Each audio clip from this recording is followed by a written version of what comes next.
예전에 유행하던 말 중에 소위 아침형 인간이란 말이 있었죠.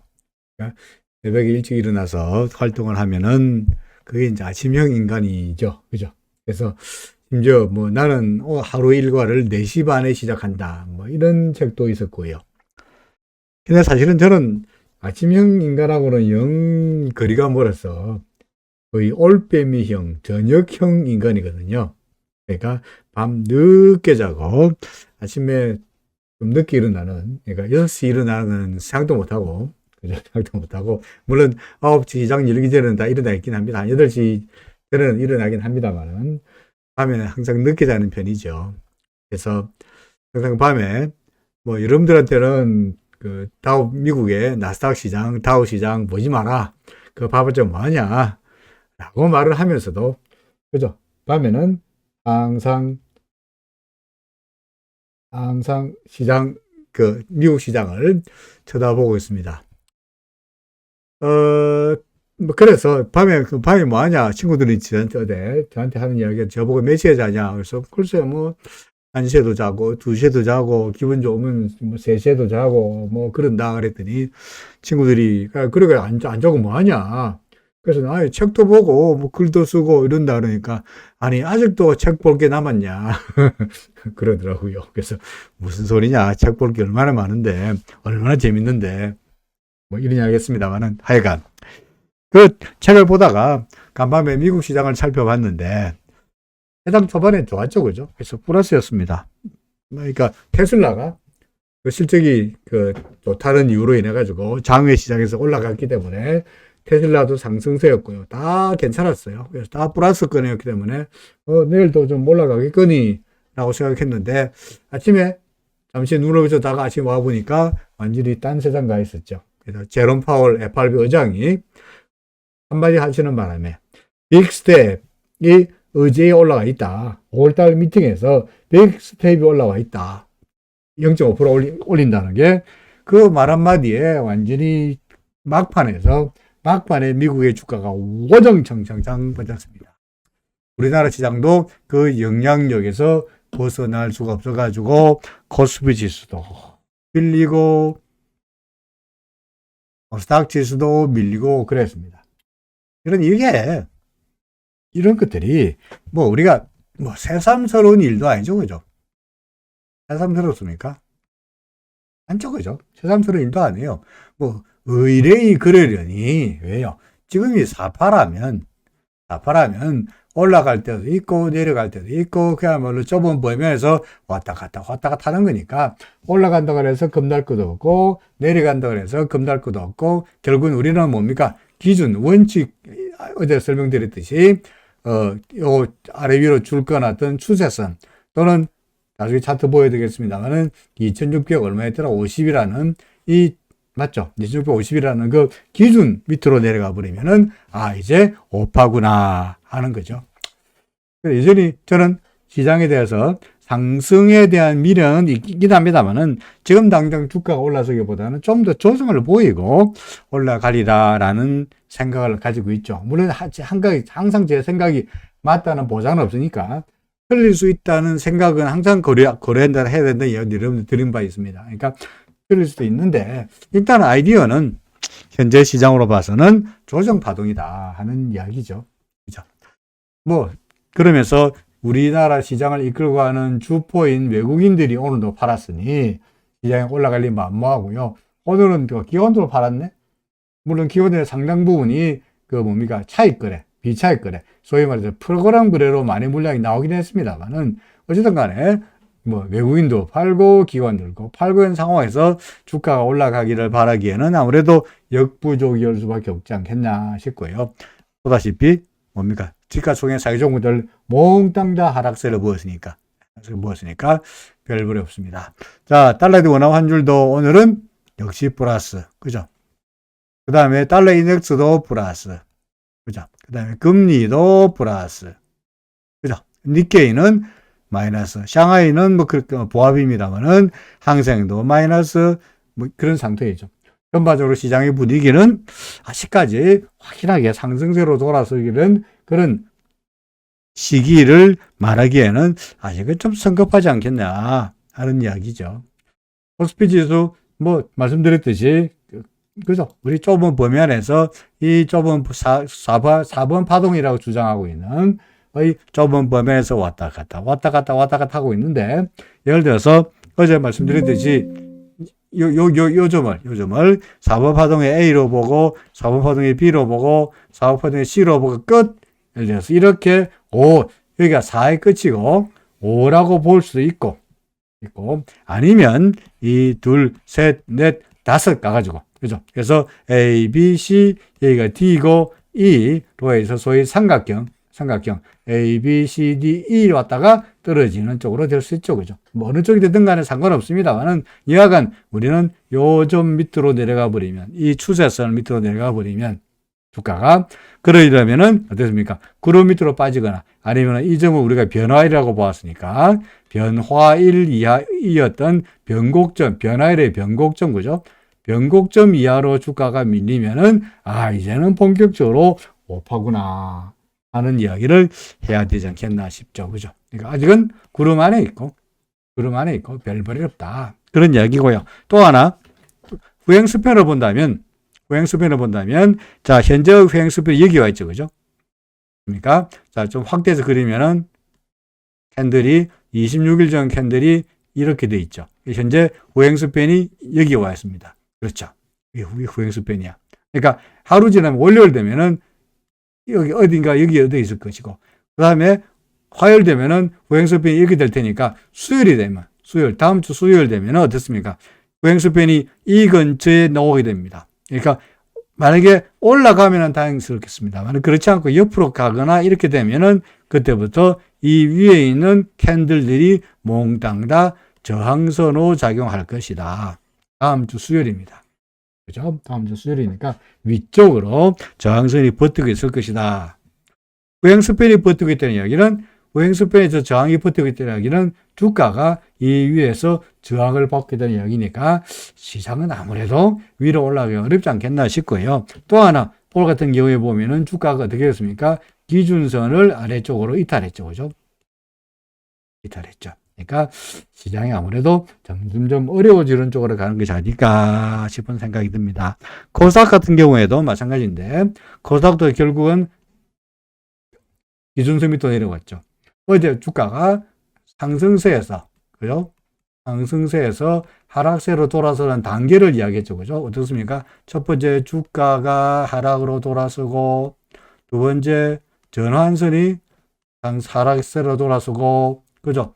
세 번째 기준선과 전환선이 서로 만나고, 네 번째로 주가가 기준선 이탈하고, 다섯 번째로 주가가 어디로? 구름을 이탈하고, 마지막으로 후행스팬이 어디를? 캔들을 이탈하는, 이런 식이 되면은 주자가 본격적으로 이제 맛이 간다, 하락세가 된다, 단계적으로. 그렇죠. 그러니까 물론 이 1번 단계, 2번 단계만 거치고 주가가 더 이상 진행되지 않고 극적으로 반등할 수도 있고 3번까지 왔다가 극적으로 반등할 수도 있긴 합니다만은, 점점점 1번 단계 지나고 2번 단계 지나고 3번 단계 지나면 지날수록 점점점 불안해진다는 이야기죠. 그죠? 근데 현재 코스닥 같은 경우 보면 어제 똑같은 이야기입니다만 이미 주가는 돌았었고, 그 다음에 전환선도 돌았었고, 기준선과 전환선이 서로 만났고, 어제까지만 하더라도 주가가 기준선 위에 있었는데 오늘은 주가가 기준선 위로 올라간 이 네 번째 단계까지 진행됐습니다. 그렇죠. 현재 후행스팬이 여기 있습니다. 따라서 이또 마찬가지입니다. 다음 주 월요일, 다음 주 화요일, 다음 주 수요일 되면 주가가 올라가지 않는 한 옆으로 가거나 밑으로 밀리면 다섯 번째 단계가 다음 주 뭡니까? 수요일 날부터 주가가 후행스팬이 잘못 이야기했다. 후행스팬이 캔들 밑으로 내려가는 단계가 다음 주 수요일부터 될 것이고요. 그러게 되면은 아직까지 구름이 여기 있으니까 아직은 아니겠습니다만은, 그러면서 이 주의 순서는 바뀌어도 되거든요. 주가가 구름 밑으로 내려가면서 결국은 하락세로 돌아서는 단계가 아니겠느냐 싶습니다. 그래서 매우 불안하다. 그러니까 어제 말씀드렸듯이 떨어질지도 모르기 때문에 올라간다는 막연한 낙관론으로 주식을 매수하기에는 불안하지 않느냐 그런 말입니다. 달러의 둔화 환율은 계속 상승세입니다. 지금 노동섭님께서 환율, 재정환율 이런 말씀하셨는데요. 그죠? 재정환율 이런 말씀하셨는데 달러의 원화 환율이 올라가는 이유 중에 하나가 달러의 원화 환율이 올라가는 이유 중에 하나가 달러의 원화 환율이 올라가고 있지만 그 다음에 달러 인덱스도 그죠? 계속 상승세죠. 그죠? 뭐 조금 일리가 아닙니다만은 달러 인덱스 계속적인 상승세. 그죠? 달러 인덱스 뭐 계속 상승세입니다. 그 다음에 어제 우리가 재정 환율을 이야기했는데 그죠? 재정 환율을 이야기했는데 예를 들어서 원화대 엔화대 원화 환율을 만드는 것은 엔화대 원화 환율은 어떻게 만들어진다고요? 달러 대 원화 환율을 달러 대 엔화 환율로 나눈다 그랬죠. 그죠? 그죠? 이게 재정 환율이야. 예를 들어서 달러 대 원화 환율이 1200원이고 달러 대 엔화 환율이 100이다.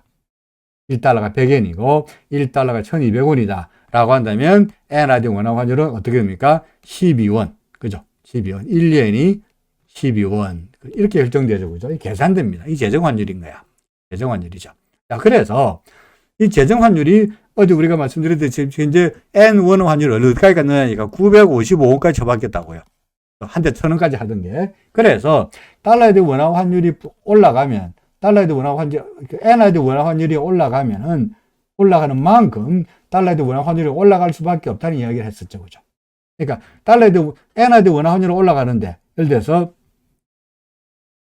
달러 대 엔화 환율이 여기 있고요. 달러 대 원화 환율이 여기 있는데 달러 대 엔화 환율이 예컨대 100에서 120엔으로 오르는데 우리나라 달러 대 원화 환율이 1000원에서 예컨대 1100원으로만 들어 올라가면 이때는 1000 나누기 100은 1N이 10원이지만 그죠? 10원이지만 지금은 1100 나누기 120이니까 계산기를 두드려 봐야 되네.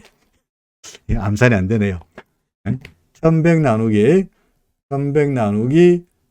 120으로 나누면은 얼마가 되느냐? 9.16이네. 그때는 얼마가 되느냐?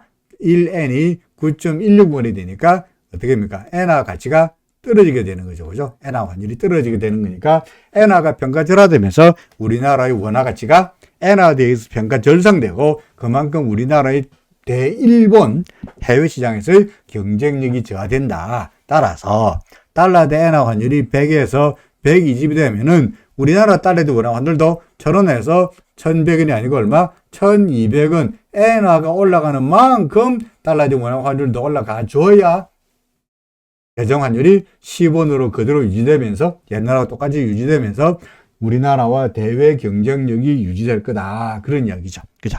그러니까 엔화가 약세가 되면은 원화도 덩달아서 약세가 돼야 된다는 이야기입니다. 그죠? 자, 그런데 이 이야기를 길게 하냐면 지금 해외 시장에서 예를 들어서 이게 해외 통화가 이건가요? 이거군요.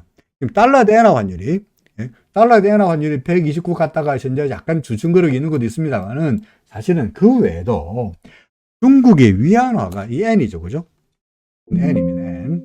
N인데 이 달러 대 N 환율이 현재 129까지 갔는데 이 그로다 라인입니다만 그보다 훨씬까지 갔다가 약간 주춤거리긴 합니다. 여전히 엔화도 약세인데 거기다가 또요. 중국의 위안화입니다. 유엔. 중국의 위안화입니다만은 CNY 중국의 위안화입니다. 중국의 위안화도 보다시피 옛날에 이게 6.35 또는 6.31에 하다가 현재 얼마 6.469 거의 6.47까지 갔어요. 6.47. 다시 말해서 위안화가 달러 대 위안화가 예전에 1달러가 6.3 위안 하다가 지금은 1달러가 6. 얼마야? 47 위안 한다는 이야기는 전에는 달러 사는데 1달러 사는데 6.3 위안만 있으면 됐는데 지금은 똑같은 달러 사는데 6.47 위안이야 들어간다. 더 많이 든다. 더 많이 든다. 위안화가 더 많이 든다는 이야기는 위안화 가치가 됐다고요? 절하된 거죠. 그죠? 위안화 가치가 절하된 겁니다. 따라서 엔화도 129까지 엔화도 절하되고 있고 위안화도 절하되고 있으면은 우리나라 달러 대 원화 환율은 중국도 해외 시장에서 경쟁국이고 일본도 경쟁국인데 우리나라 달러 대 원화 환율이 혼자서 독일 청청 덜 올라가거나 강세가 될 가능성은 이게 이제 오늘 달러 대 원화 환율이 전반적으로 위안화의 강세도 우리나라 달러 대 원화 환율이 상승하게 된 1245원까지 가게 된 이유가 된다 하는 이야기입니다. 1245원까지 가다 보니까 이제 그 매물들이 좀 나오면서 약간 밀리긴 했습니다만은 마감가는 플러스 0.10 보합으로 끝나긴 했습니다만은 역시 1245원이라는 소위 최고치를 기록한 게 오늘 다시 최근 들어서 최고치. 최근 들어서 1245원까지 간 적이 없어요. 그죠? 옛날에, 어제입니까? 그 3월 달에, 2020년 3월 달에 코로나 시절에, 그죠? 2020년 이때 코로나 시절에 그 당시 말고는 이렇게까지 높은 수준가 간 적이 없었습니다. 만큼, 현재 전 세계적으로 봐서 달러가 강세입니다. 달러가 왜 강세냐? 위안화가 왜 약세냐? 달러가 왜 강세냐? 어제 이야기했잖아요. 제롬 파월이 우리 금리 왕창 올릴 거야. 0.5% 올릴 거야. 라고 이야기하는 바람에 미국이 달러 금리를 올리면 우리나라에 들어있던 자금들 중에 일부가 높은 금리를 찾아서 미국으로 와르르 빠져나갈 거니까 저희 달러 수요가 늘어날 테니까 달러가 빠져나가면서 달러 사기 위한 외환시장의 달러 수요가 늘어날 테니까 달러 원화 환율도 올라가고 위안화 환율도 올라가고 엔화 환율도 올라가고 그죠? 이게 원화가 약세가 된다는 거니까 외국인들이 우리 시장에서 아무래도 적극적으로 매수하기는 어려웠을 것이다. 뭐 그런 이야기가 되죠. 그죠? 해외 시장에서 필라델피아 반도체 지수 어제 말씀드렸죠. 상승하다가 어제 제가 현재 내려가고 있는데 반대가고 있는데 이거는 뭐 일목균형표에서 구름 받고 뛰쳐나왔다가 반등해야 했다가 구름 근처까지 갔다가 구름까지 왔다가 이제 구름이 튼튼하네 테스트 해보고 다시 가는 과정으로 제가 어제 이렇게 그림까지 그려두었습니다만은 오늘은 이게 어제 그린 그림이죠. 그죠? 어제 이렇게 줄을 꺼놨는데 오늘은 정확하게 그대로 이렇게 됐죠. 그죠? 그대로 쫙 내려갔습니다. 그렇죠. 필라델피아 반도체 지수가 이 파인이 구름 밑에서 기준선 밑에서 후행스팬 밑에서 다 헤매고 있으니 우리나라의 삼성전자며 하이닉스며 좋을 리가 만무하죠. 그죠? 인텔이며 마이크론 테크놀로지가 좋을 리 만무합니다. 그렇죠. 그 다음에 나스닥 100 지수, 나스닥 어떻게 됐습니까? 결국은 얘도 이제 구름 밑으로 내려왔죠. 기준선에서 그야말로 기준선에 오히려 저항을 받고 있는 모습이었죠. 지지가 아니고 아래쪽에 구름의 하단의 지지를 아슬아슬하게 받는 모습이었습니다만 드디어 어제의 종가는 구름 밑으로 내려왔고요. 그 다음에 후행스팬도 마찬가지. 이 후행스팬을 잘 보시면 나스닥 지수입니다. 나스닥 지수.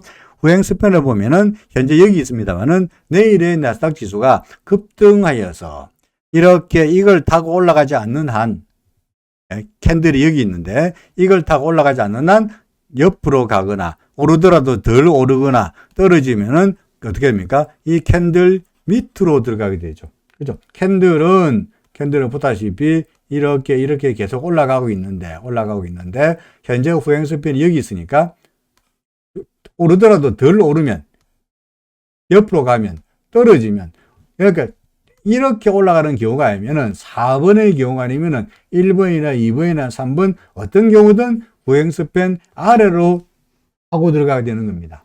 그죠? 그럼 후행스팬이 이 캔들이 뭐로 작용하죠? 저항선으로 작용할 거다. 주가는 주가대로 구름을 이탈했죠. 그죠? 따라서 우리 아까 이야기했듯이 주가가 상승세에서 하락세로 돌아선 단계를 이야기했는데 자, 첫 번째 주가가 하락세로 돌아서고 두 번째 절하선이 하락세로 돌아섰고 세 번째 기준선과 절하선이 역전됐고 그죠? 그리고 네 번째 주가가 기준선 밑으로 내려왔고 그죠? 다섯 번째 아직은 아닙니다만은 아직은 다섯 번째 아닙니다만은 내일 되면은 이미 다섯 번째 주가가 구름 밑으로 내려왔고 여섯 번째 부행 스팬이 캔들 밑으로 내려오고 요거 하나 제외하면은 1번, 2번, 3번, 4번, 5번 단계를 다 거쳤으니 상승해서 하락으로 돌아선 단계 5개를 다 거쳤으니 내일 되면 저절로 오늘 밤만 되면 저절로 얘가 이렇게 되든 어떤 경우든 간에 후행스팬의 캔들 밑으로 내려오니 나스닥 지수는 이제 본격적으로 어떻게 됐다고요? 다시 하락 추세일 수밖에 없을 거다.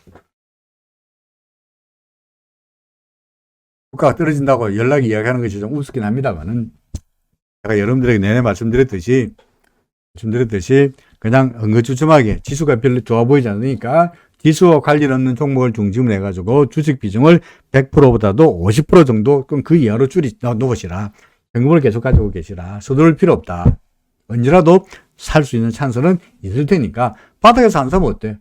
바닥에서 안 사면 어때요? 꼭지에서 사더라도 좀 높은데 비쌀 때 사더라도 추세를 확인하고 사는 것이 더 좋지 않겠냐 하는 맥락에서 말씀드린 겁니다. 상하이 지수는 말씀드릴 필요 없이 별별이 없죠. 그죠? 뭐 더 이상 이야기할 거 없고요. 상하이 지수. 그 다음에 WTI는 어떻습니까? 구름 밑에서 지금 간당간당 버티고 있습니다. 유가.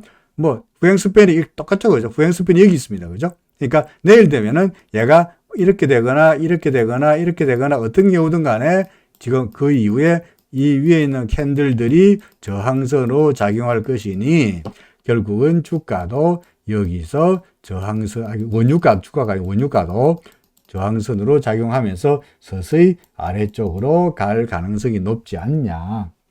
그죠? 이거는 공급의 문제가 아니고 유가가 떨어진다는 얘기는 그 전까지는 이렇게 올라갈 때만 하더라도 이때만 하더라도 전쟁으로 인해 가지고 러시아산 그죠? 러시아산 원유의 수급이 문제가 되지 않겠냐. 그죠? 로 인해 가지고 러시아가 하루에 한 900만 배럴 정도를 생산하고 있는데 900만 배럴 빵꾸난 걸 갖다가 어디서 맸구나. 따라서 공급이 불안하기 때문에 올랐습니다만은 지금 이렇게 유가가 떨어지는 것은 공급의 문제가 아니고 뭡니까? 수요의 문제죠. 그죠? 어디 수요? 중국이 락다운을 시켜가지고 아파트 앞에다가 경찰이 공안이 지키고 있으면서 밖으로 못 나오게 그러죠. 요번에 천진도 심천도 텐진인가요? 심체인가요? 그것도 다시 또 락다운을 한다 하니 결국은 중국이 문을 걸어 잠그면서 공급난도 공급난입니다만은 물류난입니다만은 소위 경기 둔화가 예상되고 수요가 부족해진다면 유가는 결국은 떨어질 수밖에 없지 않겠냐는 이슈가 되고 있죠. 우리는 공급이 문제가 아니고 문제이고 수요가 문제인지는 모르더라도 차트를 보면은 역시 구름 밑으로 내려가고 있으니까 별 불이 없죠.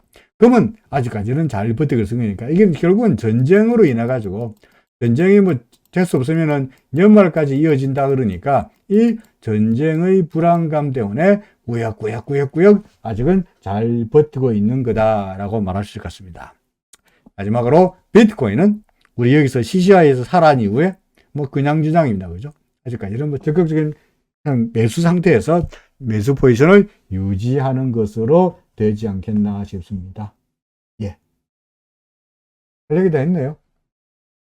기장 별거 없다는 이야기를 갖다가 뭐 거창하게 했습니다만 하여간 간에 시장은 점점점 불안해지죠. 코스피 같은 경우에는 현재 코스피 같은 경우에 추세가 상승해서 하락으로 돌아선 단계에 어디까지 전개되어 있는지 한번 볼까요? 주가가 돌아섰다 1번 한 단계, 그 다음에 전환선 돌아섰다는 게 두 번째 단계이고요. 그죠? 그 다음에 전환선 기준선이 역전됐네. 세 번째 단계 지났죠. 그죠? 그 다음에 주가가 기준선 밑으로 내려왔네. 오늘. 그러니까 네 번째 단계입니다. 후행스팬은 아직까지 괜찮고요. 주가도 괜찮으니까 소위 1, 2, 3, 4, 5, 6 단계 중에서 네 번째 단계까지 진행이 됐죠. 그죠? 코스닥은요. 코스닥은 1, 2, 3, 4, 5, 6 단계 중에서 요 하나만 제외하고 다, 그러니까 여기까지 전개됐죠. 그죠? 그렇죠. 그러니까 코스닥이건 코스닥이건 상당히 불안하다 하는 것은 확실한 상황이지 않겠냐 싶습니다. 그러니까 언제 확인하죠? 요 추세선, 그죠? 추세선 밑으로 내려가면은 또는 여기까지 갈 거 없이 그냥 구름 밑으로만 떨어지면은 주가가 구름 밑으로 떨어지면은 이거 이제는 끝난 거다 하는 거고요. 좀 더 확실해 한다 그러면 요점 변화일 됐던 일목으로 말한다면 이 점 얼마입니까? 2658이군요. 그죠? 2658 또는 구름으로 말한다면 얼마입니까? 2678이네요. 그죠? 2678. 그러니까 예를 들어서 구름으로 말한다면 2678이고 그 다음에 변화율로 말한다면 2658 이하로 떨어지면 근데 오늘의 마감가가 2704이니까 아슬아슬하죠. 그죠? 아슬하죠. 그러니까 아무래도 지금은 보수적 태도를 취할 수밖에 없지 않겠냐. 방어적 태도를 취할 수밖에 없지 않겠냐. 지금 여기서 바닥 운운하면서 매수를 주장하기에는 불안하죠. 그죠? 불안하죠. 뭐, 딴 거, 우리 차트, 차트 모른다 쳐. 오케이, 좋아. 차트, 일목균형표, 그거 좋아. 차트, 수능 들으니까 차트 말고, 다른 거. 당장, 금리가 오르면 당할 재수가 없어요. 이해하겠죠? 금리로 해가지고, 이거, 금융부담 올라가고, 금리가 올라가면, 기업의 금융부담 증가하는 건 당연한 얘기고, 그 다음에 투자자 입장에서는 새로운 투자 수단이 생기죠. 그죠? 주식 말고 예금하면은 이자 많이 주면 이수당할 수 있잖아요. 투자 수단이 생기죠. 그 다음에 또 밸류에이션 측면에서, 소위 말해서 DCF 관점에서 과거의 미래의 캐시플로우를 디스카운트해서 현재 주가를 만드는데 이 디스카운트는 팩터가 금리가 올라가는 만큼 올라가 버리니까 마찬가지로 밸류에이션 측면에서라도 주가가 떨어질 수밖에 없는 거죠. 그러니까 금리가 올라간다면 시장에는 주식시장에는 부담이 될 수밖에 없습니다. 그러니까 차트가 아니더라도 금리의 상승을 갖다가 이겨낼 수 있는 방법은 없어요. 제가 그림을 워낙 못 그리니까 참 여러분들에게 양해 말씀 드립니다만은 이게 이제 방입니다. 방이라 합시다. 방에 여기에 이래 죄송합니다. 이 코끼리입니다. 코끼리가 제가 보더라도 황당하네요. 방 안에 코끼리가 있다고 치자 이거죠. 방 안에 코끼리가 방에 더 앉아있다고 서있다고 칩시다. 그럼 코끼리가 얼마나 덩치가 큽니까? 그죠? 얼마나 덩치가 큽니까? 그러니까 이 덩치 큰 코끼리가 방 안에 탁 들어앉았으면은 사람이 움치고 딸칠 수 없겠죠. 깜깜하겠죠. 그럼에도 불구하고 사람들이 이 코끼리를 애써 외면하면서 방에 코끼리 없어 라고 하는 주장을 우리가 뭐라니까 방 안에 코끼리, 영어로 elephant in the room 이라고 말합니다. elephant in the room 이라 말합니다. 무슨 말이냐?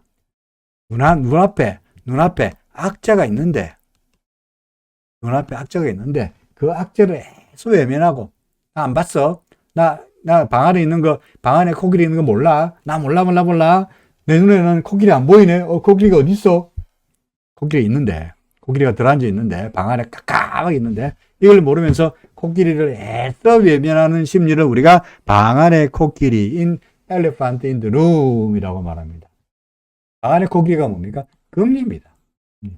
주식시장에서 코끼리가 금리인데 금리가 오르면 당연히 재주가 없는데 그걸 갖다가 금리가 올리면 어쩌고저쩌고 때로 해가지고 굳이 악재가 아니라고 주장하는 것처럼 어리석은 일은 없지 않냐.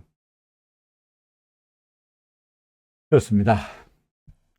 그렇다고 해서 그럼 우리가 주식을 포기해야 될 거냐? 그렇진 않죠. 그죠? 그 와중에도 올라갈 만한 주식도 있고, 금리가 올라가니까 오히려 힘을 내고 있는 종목도 있죠. 그죠? 그런 종목들 중심을 해가지고, 종목 이야기는 물 한 잔 마시고, 잠시 쉬었다가, 잠시 쉬기도 합니까? 한 1분 정도만 쉬죠. 그죠? 잠시 쉬었다가, 그 다음에 종목 이야기로 계속 하겠습니다. 잠시만요.